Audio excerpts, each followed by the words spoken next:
Ex-président de la République de Guinée, farouche opposant de Sékou Touré et de Lansana Conté, candidat malheureux à plusieurs élections avant sa victoire en 2010, chers amis, je vous propose dans ce nouveau format de vidéo portrait des grandes figures de l'histoire africaine, l'incroyable histoire d'Alpha Condé.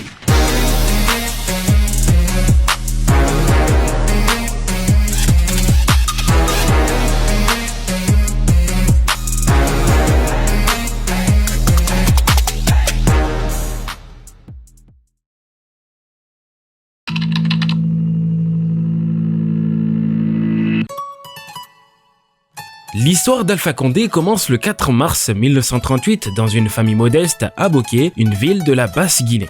Fils d'un père autoritaire et très sévère qui s'appelait Mamadou Condé et d'une femme au foyer douce et gentille appelée Sarang Camara, le jeune Alpha Condé grandit entre rigueur et tendresse. En ce qui concerne son origine, il y a beaucoup de divergences sur sa vraie nationalité. Certains affirment qu'il est du Burkina Faso et d'autres qu'il est de la Guinée. Mais selon mes recherches, il est issu de l'ethnie Malinké, une ethnie importante de la Guinée. Il est originaire de Baro, une sous-préfecture de la ville de Kouroussa, au cœur de la Haute-Guinée. Vous vous demandez certainement, il est de la Haute-Guinée, alors comment a-t-il pu se retrouver à Boké en Basse-Guinée ? Eh bien, son père, Mamadou Condé, dans la fin des années 30, était fonctionnaire de l'administration française dans ce pays qui s'appelait en ce moment la Guinée française. Et donc, il était tout le temps en déplacement à travers la Guinée. Il est finalement affecté à Boké où le jeune Alpha est né. Des années plus tard, il est encore muté à Conakry dans le quartier de Mafanko où il emporte toute sa famille, y compris le jeune Alpha. Alpha Condé, encore très jeune, fréquente l'école primaire du centre à Kaloum et ensuite le collège des pères à Dixil. De confession musulmane, il étudie parallèlement avec les études le Coran et la religion islamique. Son maître coranique s'appelait Karamoko Bari. Mais ce que personne ne savait à l'époque, c'est que ce jeune garçon forgé par les traditions et l'éducation allait bientôt se retrouver face à des choix qui bouleverseraient à jamais son destin.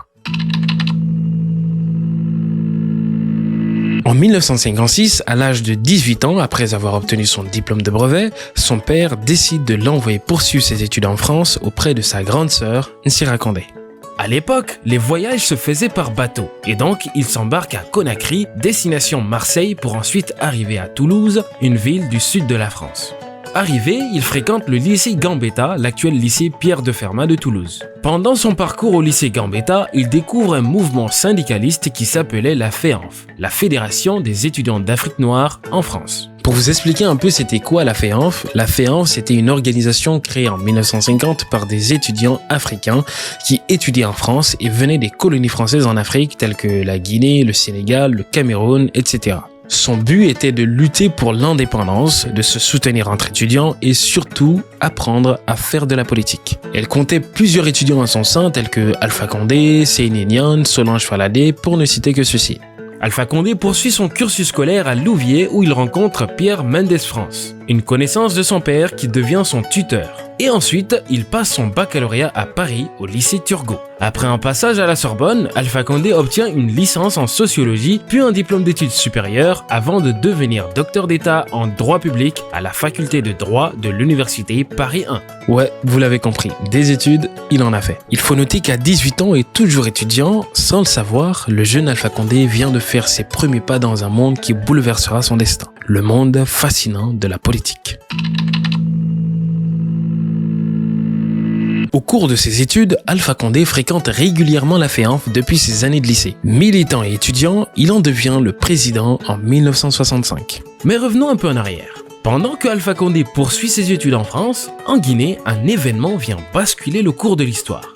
Sous la houlette du président Sékou Touré, Saïfoulaye Diallo et Barry Gawadou, pour ne citer que cela, la Guinée devient le 2 octobre 1958 le premier pays de l'Afrique francophone à prendre son indépendance. Alpha Condé et la FEANF sont hyper contents car c'est pour ça qu'ils se battent à la base, voire l'Afrique indépendante. Il revenait en Guinée des fois travailler dans l'administration bénévolement et rencontrait même Sékou Touré de temps en temps, jusqu'au jour où pour lui, tout bascule. Avec le temps, la présidence de Sékou Touré se transforme en une dictature pure et dure. Alpha Condé, alors âgé de 23 ans, décide de rompre les liens avec Sékou Touré.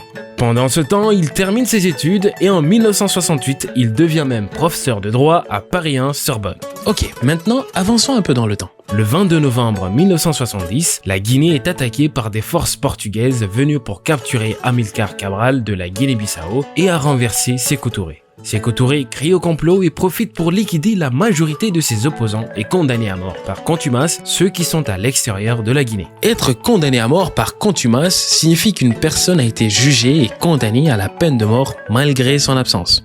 Et donc, si elle se rend ou se fait capturer, elle subira sa condamnation. Eh bien, c'est ce qui est arrivé à Alpha Condé et 86 autres Guinéens dont l'opposant Sirayo Diallo. Depuis ce moment, certains Guinéens s'éloignent de lui par peur qu'on les voit traîner ensemble et que ça soit rapporté à Sékou Touré. Ah ouais, c'était chaud à l'époque apparemment. En 1977, il crée le parti politique MND, le parti qui deviendra 11 ans plus tard le RPG qu'on connaît tous. Le 5 mai 1980, le gouvernement de Valéry Giscard d'Estaing, ancien président français qui avait recollé les morceaux avec la Guinée, dissout la FEANF et le pousse à démissionner de ses fonctions de professeur. Il travaille donc ensuite pour une entreprise de commerce de café en Afrique. Après la mort de Sékou Touré, Lansana Conté prend le pouvoir et promet la démocratie et un avenir meilleur. C'est ce qu'il fait. Il annonce la tenue d'une élection pluraliste en fin 1993. Pendant ce temps, Alpha Condé crée les bases de son parti politique et s'implante petit à petit en Guinée. C'est le moment pour lui de rentrer à la maison et participer au scrutin. Le 17 mai 1991, Alpha Condé rentre en Guinée et participe à l'élection présidentielle du 19 décembre 1993. Les élections sont remportées par Lansana Conté dès le premier tour avec 51% des voix. Ces résultats sont contestés. Ils accusent Lansana Conté d'avoir fait un coup d'état électoral. Selon ses militants, Alpha Condé serait le véritable gagnant de cette élection et se disent prêts à manifester dans les rues. Et là, Alpha Condé sort sa célèbre phrase « Je ne suis pas venu pour gouverner des cimetières, mais des hommes ». Il poursuit donc sa lutte politique et se prépare pour les élections présidentielles de 1998. Mais à 2 jours du scrutin, il est arrêté à Lola par la gendarmerie. Il est transféré ensuite à Conakry où il est accusé d'avoir recruté des mercenaires afin de déstabiliser le pouvoir en place. Sa candidature est alors annulée et Lansana Conté est donc réélu le 18 décembre 1998 avec 56% des voix. Pendant sa détention, plusieurs personnalités le soutiennent dont Tiken Jah Fakoly qui a d'ailleurs fait sortir une musique pour demander sa libération. Le 11 septembre 2000, après 5 mois de procès, le verdict tombe et Alpha Condé est condamné à 5 ans de prison ferme. Sous la pression, le gouvernement de Lansana Conté le libère le 18 mai 2001. Il continue sa lutte politique, mais refuse de se présenter aux élections présidentielles de 2003 qu'il estime perdues d'avance. Bien, on va encore avancer un peu dans le temps. Le 22 décembre 2008, Lansana Conté meurt d'une longue maladie et c'est Moussa Dadis Camara qui le succède. Des élections présidentielles sont organisées le 27 juin 2010. 24 candidats se présentent, dont Alpha Condé, Cellou Dalein Diallo et Sidya Touré. Cellou Dalein et Alpha Condé sont qualifiés pour le second tour. Finalement, le 15 novembre 2010, Alpha Condé est officiellement élu président de la République de Guinée en remportant le 2e tour avec exactement 52,52% des suffrages exprimés. Les résultats sont contestés par l'UFDG qu'il qualifie de truqués, mais Cellou Dalein Diallo accepte sa défaite.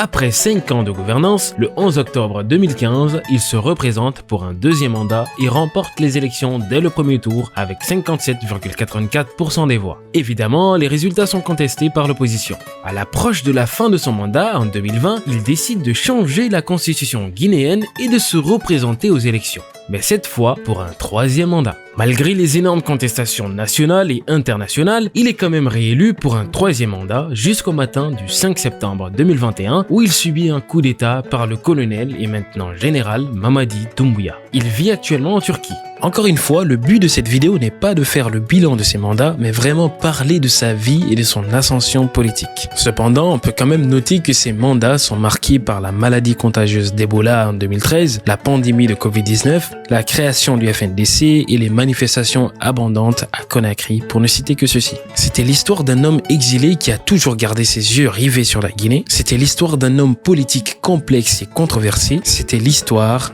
d'Alpha Condé. C'est la fin de cette vidéo, merci énormément d'avoir suivi jusque-là. Si elle vous a plu, likez, partagez avec vos amis et votre famille et surtout, abonnez-vous pour ne pas manquer les prochaines vidéos sur les grandes personnalités de l'Afrique.